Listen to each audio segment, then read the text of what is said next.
For today's video guys, ay kailangan natin mag-prepare. Mag-prepare tayo ng ating mga kailangan kasi hindi natin alam ang mga mangyayari sa gabi, sa araw. So kaya yan guys, hindi naman siguro obvious sa lahat sa atin, no? Pag may mga ganitong klaseng sitwasyon. So kailangan talaga natin mag-prepare. Nagsuot ako ng damit ko na t-shirt. Tapos nag-prepare na rin ako ng jacket ko. Diyan. In case of emergency, hablutin mo na lang yun at saka isuot. Tapos, gabi na kasi dito sa amin.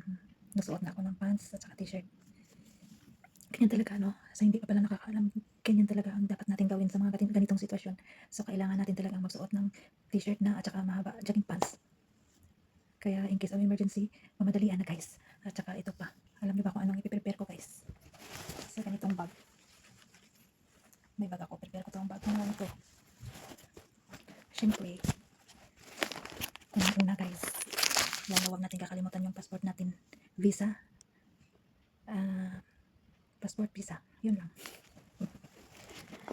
Siyempre, ang kailangan lang natin hindi natin kakalimutan na ilagay dito sa ating bag. Ito, ipiprepare ko na itong bag ko. Ito, hawak ko na yung passport ko.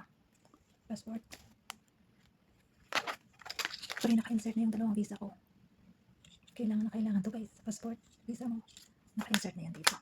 So, ilalagay ko dito sa pocket. Siyempre, yung mga telepono na importante na telepono, kontak ng pamilya mo, andito na sila lahat. Kailangan guys, always kayo prepare para kahit na anong mangyari, meron kayong may dudukot in case na hindi nyo ma-memorize yung mga number ng pamilya nyo. Lahat. Kailangan, meron kayong ganito guys.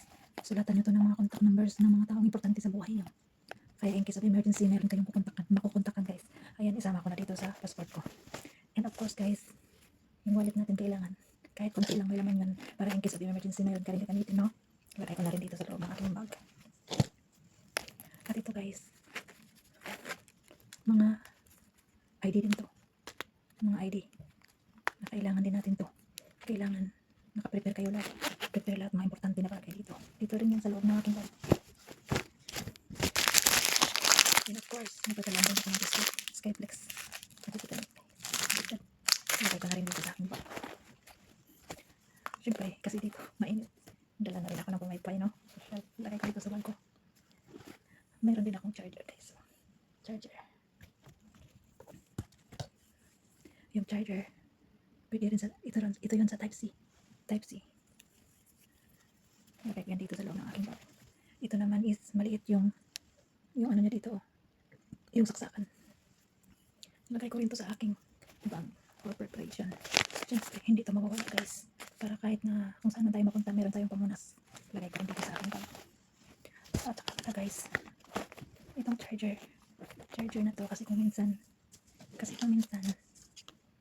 dalawa yung saksakan nila dito, pero pag wala silang dalawa na saksakan, kailangan mo rin magdala ng tatluhan na saksakan. Kaya ito, dalawa ang dinala ko guys, kasi para pwede mong, kung dalawa lang yung saksakan, pwede mong isaksak dito, okay na siya. Pero pag tatluhan yung saksakan, tanggalin mo lang to guys, pwede ka na makasaksak ng tatlo. So ayan na, ilagay na natin sa ating bag. Mahaba to. Siyempre guys, meron din akong power bank, no? Dalawa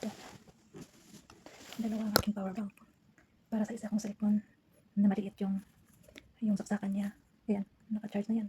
Tapos ito, sa Type-C ko na naman na isang cellphone. Dalawa yan guys. Full pack yan sila. Kailangan natin mag-prepare. Siyempre may dala din akong dalawang panadol lang yan. In case of sumakit yung ulo ko, may inumin ako na gamot. Ito rin natin nilalagay. At saka earphone ko. Kailangan dito yan. Sa loob ng aking maleta. Sa loob ng aking bag. Naka-prepare yung charger. Full pack na yung power bank ko. So ayan lang guys. Sa mga hindi pa nakakaalam, pag may mga ganitong sitwasyon sa lugar sa kung saan kayo nagtatrabaho, kailangan yung pag nakatulog kayo, huwag na kayo magsuot ng short, mga spaghetti, huwag kayo magsuot ng ganyan. Kailangan nyo nakasuot kayo ng t-shirt o jogging pants. Yung tip ko lang yan guys, depende sa inyo kung okay naman tong tip ko sa inyo or depende sa inyo. Nasa sa inyo pa rin yung desisyon. Kaya ako guys, prepare ko na dito yung gamit ko. Ito na lahat.